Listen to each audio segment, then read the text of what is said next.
Welcome to the Coco and Confident podcast, where the most beautiful thing you can wear is confidence.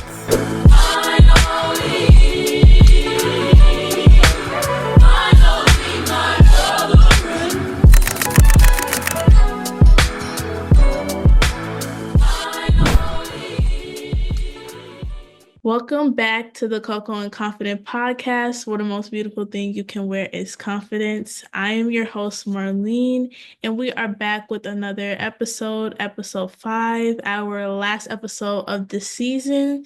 Today's episode is called How One's Upbringing Affects Their Life. And as always, we're now ending this season exploring high-level conversations as we continue into our next season. Our topics are around various topics that matters to us teens, and this show is powered by Project Diva International, which is an organization that is both development for both personal and professionals. And it is for girls who are in middle school through high school. Our middle school girls are our girls on the go, and the teen execs are the ones that are in high school, as myself. And the purpose of this podcast is to encourage our melanated girls to think critically about how they are showing up in the world, and for our parents and community to have an insight on what we are talking about as teens and thinking about the world around us. So, as we get into today's episode, I would love to introduce you all to our guests for today. We have the executive assistant of PDI, Miss Iyonna. Hey, y'all. We are so happy to have you on the podcast with us today. Would you like to go ahead and introduce yourself? Tell us who you are, what inspired your journey. Just give us the floor is yours. The floor is yours, Miss Iyonna. Thank you, my girl. Hello, y'all. My name is Iyonna Ross. I am 24 years old. I am the executive assistant of PDI, like Marlene mentioned. I'm also an alumni member. I also I got my hand in a couple of things. So I facilitate the Wednesday conversation session with my co-host Denham Farr, who is also a PDI member. And I am also the host for our self-love sessions on Saturdays. So, who I am a 24-year-old. I own my own business. My business is called Advanced Assisting LLC, and it's a virtual assisting business. So, I assist high level achievers, CEOs, founders with any administrative needs, scheduling, calendaring, grant tracking, all of the things that a lot for capacity for the executive to do other things. I step in and do. And so I've been doing that for about, I would say, 4 years now. Hmm. And it's a rewarding job. I would say it's a rewarding field and industry. I truly enjoy it. One of the things that I know about myself and that I'm sure others know is that I'm a very helpful person. I've always loved helping people. I felt that that's always been my calling, to assist others in any way that I can or show up for others in ways to support them. And um, one thing that inspired me to become a PDI member or to just be in the likeness of Project Diva International is I would have to give a shout out to Miss Nita, who is our founder director, executive director. She has inspired me a lot in ways that have assisted me in showing up like the way I want to, being disciplined, standing on everything that I believe in, and setting boundaries that are solid. So that has been, she's been a huge impact on the direction that I like to go into as far as my development, showing up and being a better version of myself in all aspects of my life. So that feels really, really good for me. I appreciate that a lot. Yes, you got your hands in a lot of things, but you're carrying Yeah. yourself very well while you're doing it. And to be a part of Project Diva and see the work that you do, I know that all the work that you do does not go unnoticed. So we really do appreciate you, Miss Iyonna. I appreciate you. I appreciate y'all. Yes. Okay. So, with everything that you've mentioned, would you like to go into detail about the impact that you're striving for? Like, what mark are you trying to leave behind? When people think of Miss Iyonna Ross, what impact do you want them to think when they think of your name? I love that question. Something that I would love for people to um, resonate with when they think of me or when they hear my name is she is and was someone that truly was, she was inspiring. She was someone who, above all else, cared about her future and being able to ensure that all the people around her was okay and was, but also in that being able to understand my growth and all of the things that, like, throughout my journey, what led me to become such an empowering, inspiring, and loving character. I want people to laugh when they hear my name. I'm someone that loves laughing. I love humor. I want people to become fond of memories that we've shared or memories that have been shared with people that maybe didn't have a chance to meet me. That speaks to what type of person I was. So that's definitely the trail of legacy that I would love to leave behind me for others to indulge in. I love that. That's actually a really good answer. Thank you so much. Yeah, So, jumping into our next question for you, when did you start to know you wanted something different than what was surrounded around you or what your surroundings was showing you? absolutely. So I would say pretty early on, around like early middle school days, like middle school, wrapping up middle school, entering into high school, I would notice I'm a pretty observant person. I would like to say about myself. Um, and one of the things I would do when I was observing people is paying attention to some of the patterns that people would begin to implement in their lives or the things, the traits that they would have about themselves that I necessarily was like, that's not something that I want to Yeah. um, have in my life, or like, I don't want to be this kind of person. So being able to have, I've always been someone that's like disciplined when it comes to my character. So I don't ever want to feel like I'm doing something because another person is doing it, if it's not benefiting me or if it's just something that's not a part of who I am. And Mm. so I feel like I had a pretty good head start with noticing or being intentional about some of the things that I just knew wasn't me. You know what I mean? So um, that played a huge part and plays a huge part in how I move at my age now. So that feels really good to me. Yeah. And you have mentioned the transition between middle school into high school. Did you notice any challenges developing or shifting from that middle school to high school aspect or overall the environment that you grew up in? Absolutely. In saying that, answering the last question, I feel like a part of that was my self-confidence.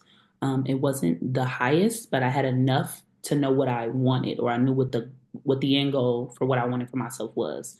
And so there was a sort of lack there in the confidence area, but it's just like, okay, for like my mental confidence was higher than maybe like my physical confidence or like my emotional, like those were spots where I was challenged, but I knew that at least I had this much to get to where I was going for the time being. Mhm. And that's actually really powerful that you were aware of the levels of like you were self-aware of the levels of confidence that you had in each area that played into the person you are, and that's really good. We love a very self-aware person, you know? Yes, we do. We And do. how do you feel the environment impacted you both emotionally, um, whether it was negative or positive? I feel like you can have both and when it comes to a lot of situations. Positively, I would say that it has molded my mindset in ways that have assisted my mind now. Um, but speaking to a more negative, from a negative aspect, again, going back to that confidence of like, dang, like, is this all there is? Like, is this what I have to look forward to? Is this it for me? Um, so it was like a balance between the two. There were days where I felt more negative about the environment that I was in or the environment that I surrounded myself in. Like I said, stay grounded with the vision and having that confidence of like, hey, like this, I'm gonna get through this is basically, in a nutshell, what my mind shift was like at that time. Yeah. That's really good. I feel like when you're grounded in certain areas, it gives you that stepping stool to get to where you want to go. And with you knowing with you being like straightforward with that, did you have any people supported you during those times when you were either feeling the emotions that were negative or positive or a mix of it? Absolutely, yes. I leaned heavily on teachers that I felt confident in and just venting to them about some of the emotions that I maybe had been feeling. Family members, of course. Um, and I would mention really close friends, of course, like my friends that I had at the time, being able to relate to similar situations, if not just getting it off my chest, like, hey, this is what I'm going through, this is how I'm feeling, um, and just getting feedback from them and any way that I can implement whatever the feedback is, because it was at that time I felt like, okay, I'm either gonna take what they say and just begin to implement it or not. Yeah. And so being able to, depending on how I felt, like, okay, I'll go with this advice. Or again, because it's just advice, it's not something that's for sure. So Mhm. it's like really sitting with it. Like, how does it truly feel in your heart to go with what, you know what I mean? The decision, um, deciding on what to do. Right. I've always heard you say you got to take it with a grain of salt. You can't. Listen, always gotta take it with a grain of salt, honey. For real. But I yeah, love like you can't. I feel like sometimes advice in the moment is something you can take and do what you will with it. But sometimes some advice is like, okay, you don't always have to take it with whatever your situation looks like. But to each his own. absolutely. Jumping into our conversation a little deeper, my question for you is why do you feel or why do you may feel a nurturing and supportive family is so important in encouraging positive self-esteem and like self-confidence, building all of that. And do you feel as if it requires a parent to acknowledge like that process at all? I really love this question. The first thing that came to mind as you were asking the question, is the saying different strokes for different folks. And what I mean by that, what came to mind is like you're able to see different people's upbringing show up in how they show up. You see what I'm saying? And Right. so with that said, I absolutely feel that um, having a nurturing, supportive, vocal family that creates a set of values and they stand on them, and they ensure that it's strong within the household. I Mm-hmm. feel that that's a really, really, really important value to have within the home, because that allows for not only just the children but the parent to stand strong on everything that they are communicating with the child, or and instilling within the child, like, and it allows for the parent to walk the talk because you can't show up a certain, or you can't expect the child to show up like, hey, doing all these things, and then they turn around and you're not doing half of the things that you're asking them to do. Does that make sense? It makes And all. so I feel that, yes, I feel that when it definitely requires a parent to acknowledge it, like I mentioned, like you have to walk the talk as well, because it can create room in the child's mind, like, hey, well, my mom's not, or my dad, or whoever the guardian is, isn't doing it. So why are they asking me to do it? And then maybe they begin to veer off and be like, you know what I mean? I don't want to do it because you're not doing it. Mhm. And children are sponges. So anything the parent is doing, they're going to want to do it as well. So when you show up the way that you intend for the child to show up, then you have nothing to worry about. So I love that question a lot. Yeah, that was really good. You can even see in today with me, you could probably see in the workspace, but with me being in high school and going to school every day, you can see how people show up. You can see how somebody shows up in like spaces such as school. You can see the result of the parenting. It's very clear. And like you said, children are sponges, and when parents are like, maybe scolding a child, yelling at a child, oh, you need to do this, this, and this, or you need to pick up behind yourself, you need to do this, but then the parents not picking up behind themselves, the parents not putting the dishes in the sink, like, like simple stuff like that. Rock that. Rock it. It's like the child, it confuses like the child, and it's like, okay, well, if my parent, like, when they once they start to understand the process of like hypocrisy, like it's like, okay, well, you're saying one thing but you're doing one thing, why can't I do that? It just becomes this whole game, and it just starts spiraling. So I love how you said that. That was really good. Yes, of course. And like with, the whole idea of the sponges and everything, and like parents and their children, how do you feel seeing a parent expecting their child to be like this comparison, like maybe like to a mirror? Like how do you feel like this shows up or relates later on in one's life? I love that question as well. You got all the juicy questions, girl. Um, One thing that my mom always said to my siblings and I growing up, um, was that she didn't want us to be like her, but she wanted us to be better than her. Mm. And it took me a minute to understand. I understood it, but on a deeper level, I didn't understand it until my probably like 17, 18, 19, between those years. Um, and so from that aspect, I understood it as be better than me when it comes to making decisions. Like as a child, it was just like, okay, be a better version than me in a sense of like, how can I put it?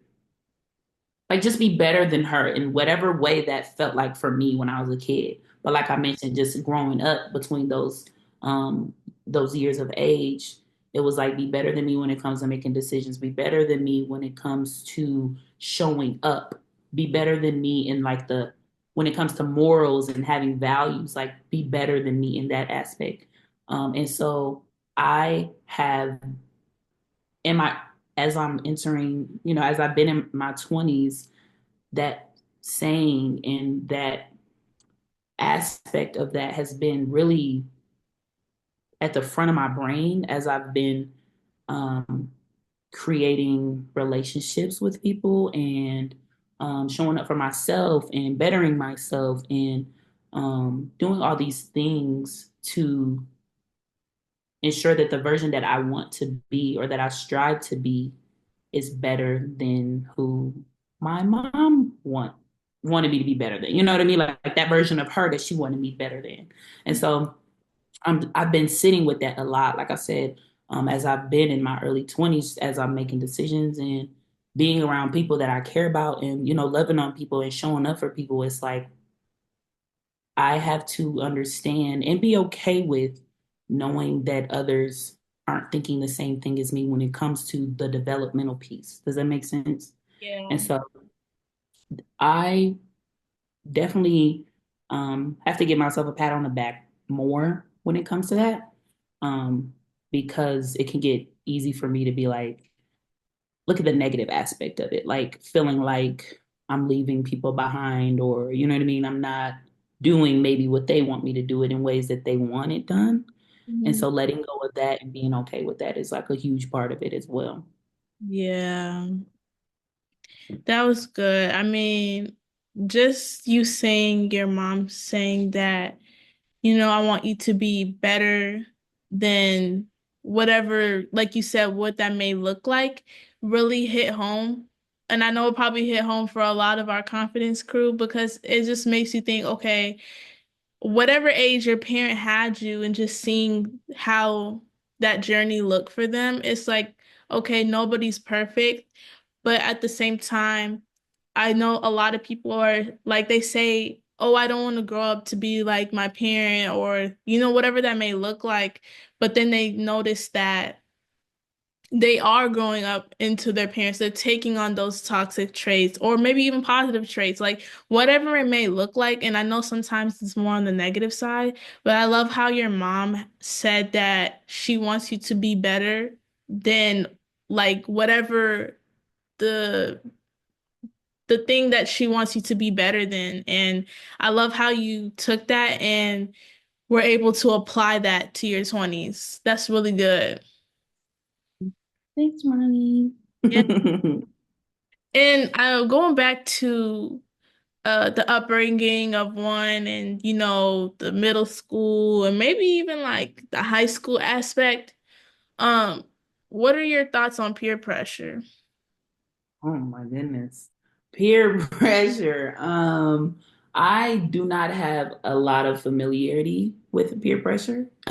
And when I say that is like, of course I know what it means. And I'm speaking more from an aspect of like, it has never been an influence upon me, peer pressure. Like no one has ever had. I feel that peer pressure is allowing power, giving power to others to make decisions for you. Does that make sense? Yeah. Or not make decisions for you, but to influence your decision or just influence you in a way that isn't intrinsic, isn't it's not coming from you. It's not you, it's not yours. And so, and a lot of times before, whenever maybe, not maybe, but whenever I was surrounded by peer pressure, I would always be thinking ahead or be thinking about the outcome. Like, okay, if I mess around and do this with such and such, oh, oh my gosh, what could I get? You know what I mean? Like, what could possibly happen from this? And so, again, talking about me having a head start or me having one up on others when it came to that at a young age, it was like, I'm not going because I know my mama not going and I know my grandpa ain't going. Like, the people that I probably am going to be dealt with, that, you know what I mean? Like, they aren't going for that. I don't want to, I'd rather not. I'm going to opt out of the peer pressure, actually. Just X me out of that. So. With.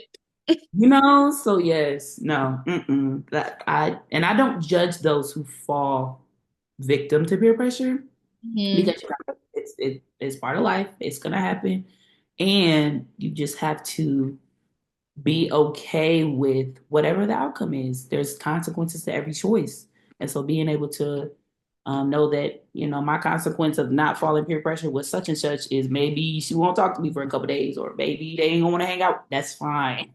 I will be okay. I knew it wasn't the end of the world if I didn't fall into it. Yeah. So Yeah, that's good. Just knowing, like, being aware of how others may react to you not wanting to be a part of whatever it may be, but knowing that you'll be okay and it's not going to affect you at the end of the day, that's always good. I love self-aware people. Like, if like, it's not the end of the world if Sally don't want to be friends with you no more. Like, listen, I you can promise. be more Sally's after this one. But with that, with peer pressure comes being a follower, and with follower comes bad decisions. So, do you feel like being a follower or acting out and giving into peer pressure, like how much do you think that has a bad, or let me rephrase the question, with the following the acting out and the peer pressure. How do you feel growing up that affected maybe the people you were friends with rather than yourself? Because I know you already touched on how it didn't really, you don't fit in that box.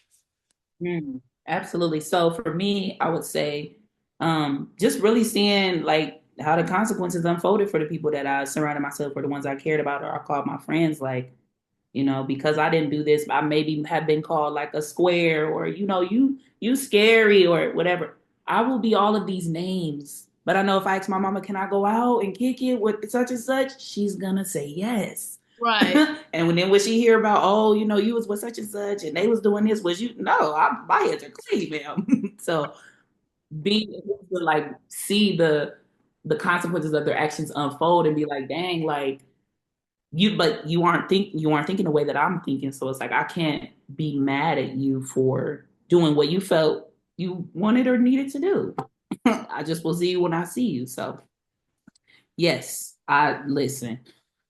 Yeah. Peer pressure and me is like oil and water. We've never mixed ever. Yeah. So, and with all of that, how do you feel like you were able to be your own person? Or for the people watching, what would you give them along with like how was that able to come out for you? How do you feel or how can you be your own person and standing on, what you're saying, even if it's not like following the trends and, leading into a better direction that shapes like who you are or who the person is? Like, do you have anything on that? Absolutely. I would say um before making a decision, like just truly assess, like as long as you're okay with what the possibility of doing this thing can be, whether it'll be a number of things, as long as you are like, you know what, I'm still gonna do this thing, whether this, or this happens. If Mhm. you're okay with it, you're okay with it. You can't you can't make someone not make a decision. Like you, as much as back then I wanted to be like, or it's even still now, as much as I want to be like, dang, like, you really shouldn't. But I mean, not but and it's like letting people fumble through their lives because make people do things. You can't want things for others. They have to want it themselves. And so I would just say whatever it is that you want to do, whether it's making a decision about something or whatever it may be, just be okay with whatever the outcome is. And if you like, I'll be all right, then you'll be all right. So yes, that's what I have for the audience. I love how you said that because it just made me think for a second, um, that sometimes you can't try and play hero all the time and like try and play savior. Because sometimes I notice that I try to do that for people in my own life, but then I always get this reality check like, these people in your life are supposed to go through what they are going through or choosing to do to build their character, build who they are. You can't try and, you know, stop these things from happening because it's supposed to happen. And I'm still learning to let that piece go. It's just really hard, especially if it's like a close family member, a sibling, a close friend. It's super hard, but just being as like active with that as minimal as possible and not trying to play savior has been something that I've been working on. So I love how you said that you have to let people be people and let them go through their journey, you know. But Absolutely. And just real quick, I know you said it's hard. I would say I would switch hard to it, just not just, but saying, calling it a challenge. It's just, are you willing to let the challenge overcome you? You know what I mean? Or overcome the challenge. So think of it from that aspect of like, oh, it's hard, it's difficult. Like, no, this is a challenge. Like either I'm going, I'm going to overcome this challenge or I'm going to let it overcome me. right. So You know what? That's focus. right. I need to change my words, my vocab. Yes, be impeccable. So my question for you now is, how has some of your early experiences shaped you into who you are today? I would say a lot of my early experiences have,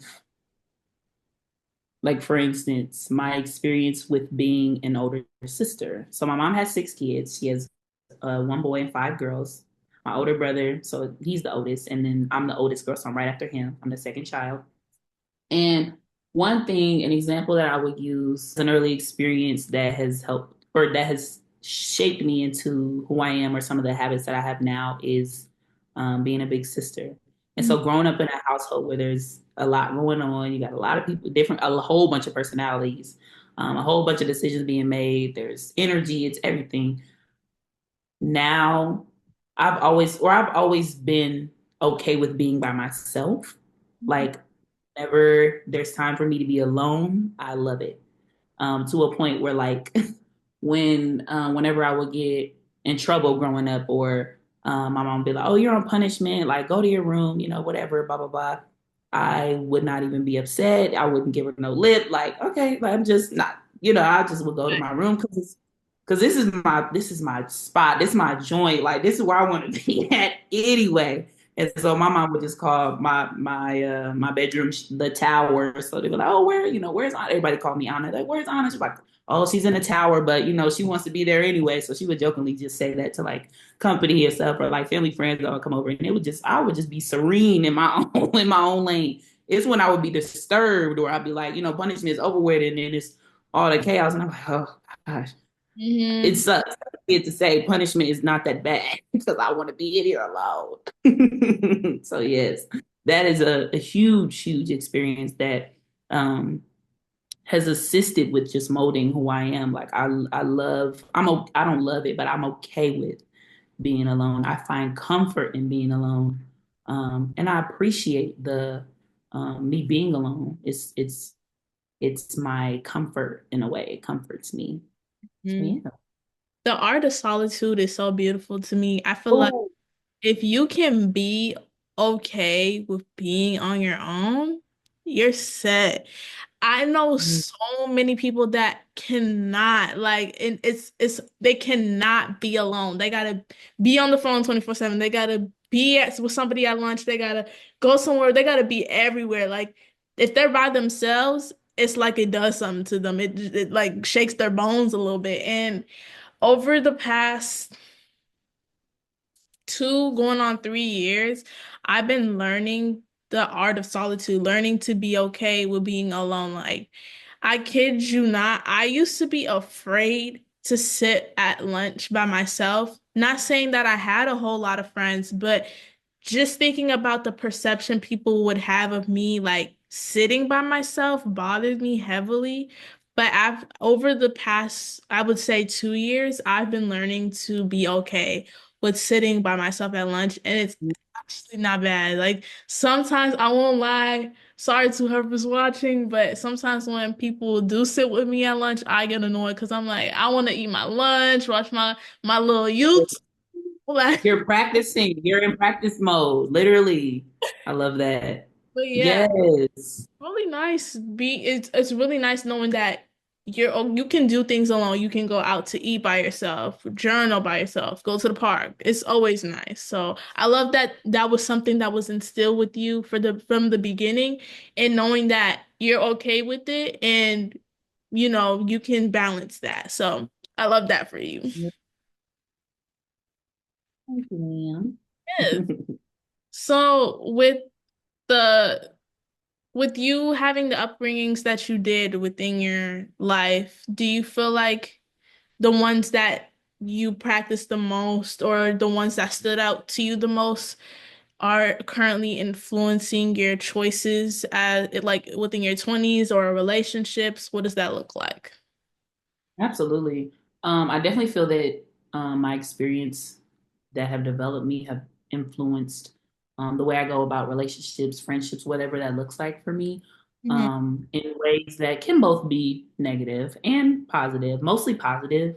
I'm more communicative. I felt like as a child, I couldn't not that I couldn't, but the space wasn't created for me to really, like, voice my opinion in Mhm. ways that truly matter to me. And so I'm still working on and progressing through communicating with people that I care about, with people that I am in friendships with, and things like that.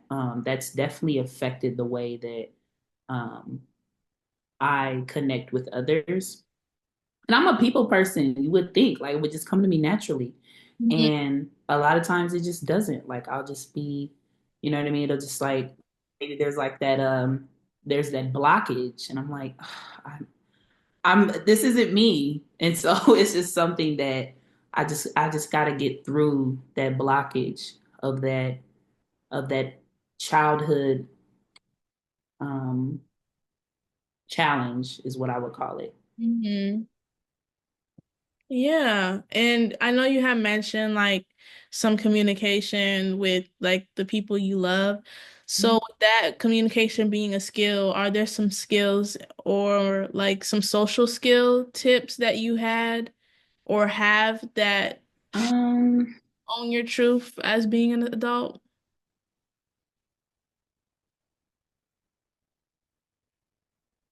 Yeah, I would say just being as intentional as possible when you're communicating with someone. Not assuming that when someone's communicating with you, they meant one thing, but they really meant another thing. Like being able to be like, okay, when you said this, like really getting getting it more in depth. So nobody, there's no gray area. There's no room for somebody to be like, well, when she said this is what she meant. Like that's, and it just goes left field. So Yeah. being able to um, be more vocal and clear when you're communicating with others, whether that's a parent, whether that's a friend, a teacher, like, hey, when I said this is what I actually meant. I don't know if you took it that, you know what I mean? So just being as clear as possible so there's no room for confusion um, just energy that doesn't need to be there. Hmm. Another thing I would say is confident in what you're saying. I feel like a lot of times people can tell when you're not confident in the things you say or the way you show up, or you know what I mean? Like Yeah. as best as you can, even if you don't feel confident in that moment, thinking of a time when you did feel confident and just like using that as fuel. You see what I'm saying? Hmm. Like showing up like, okay, this is what how this is how I want to show up. I may not feel like it, but if I think back to that time when I did, you know what I mean, this will get me through. And Right. so I feel like that has helped me a lot. Yeah, that's good. I definitely feel like knowing what works best for you, especially going into like your adulthood, especially with you being in your 20s, is always good to know what works best for you. Mhm. Absolutely. So we are about that time. We're wrapping up. So my Already? I'm enjoying myself. is, or yeah, my final question for you is, what final words do you have for our teens, parents, confidence crew regarding being aware how they're showing up for themselves and representing themselves or representing their children? Yes. I would say always, always, always is to your best ability, assess the situation before you make the decision because you don't want to end up somewhere you didn't plan to be. And just be clear with your intentions in all aspects. Like when you're showing up at school, a job, work, whatever that looks like for you, as clear as possible and being okay with how others may feel about the decision that you're making because it's about you at the end of the day. It's not about them. Mhm. So that do it do with that what you will and yeah. Thank you so much, Miss Iyonna. Oh, this was actually a really good episode. I enjoyed this episode. We was kikiing, we was having deep conversations. But now that we're wrapping up, I just want to go ahead and give you all the pinpoints.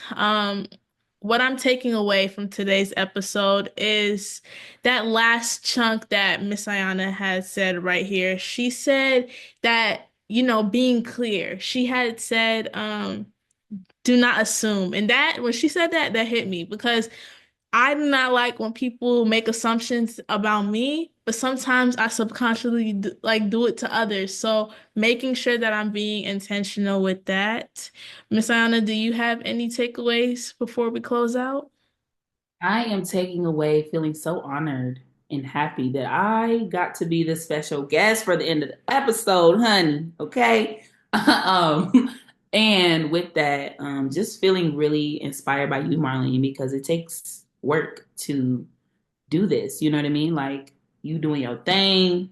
Like high school is, you got more years of high school behind you than ahead of you. So you really are like doing your thing and you getting through it. And I'm so proud of you and I'm so happy for you. And I love this. I love being here. You know, I love PDI. Shout out PDI. This is my jam. Yes, ma'am. So yes, thank you so much for having me, Marlene. I truly enjoy myself. You know, you my boo girl. Thank you. I love you. I love you too. So, confidence crew, I'm going to leave y'all a question. I'm gonna leave y'all with two questions. For one, how did your upbringing affect you as you grew up or as you're growing up? And let us know down in the comments if y'all are excited for season 2 of Coco and Confident Podcast. We are super excited to open up our new season and make sure you all like, comment, and subscribe. Make sure you keep your post notification bells on to get notifications from the podcast, as well as support Project Diva International. We'll leave all the information down in the description. And as you all know, oh, I can't believe this season's over, but you could have been anywhere else in the world, but you chose to be here with me and Miss Ayana. And I just appreciate you so much for tuning in on today's episode. And Marlene Rainwater is out. We'll see you all in season 2. Bye, y'all. Bye.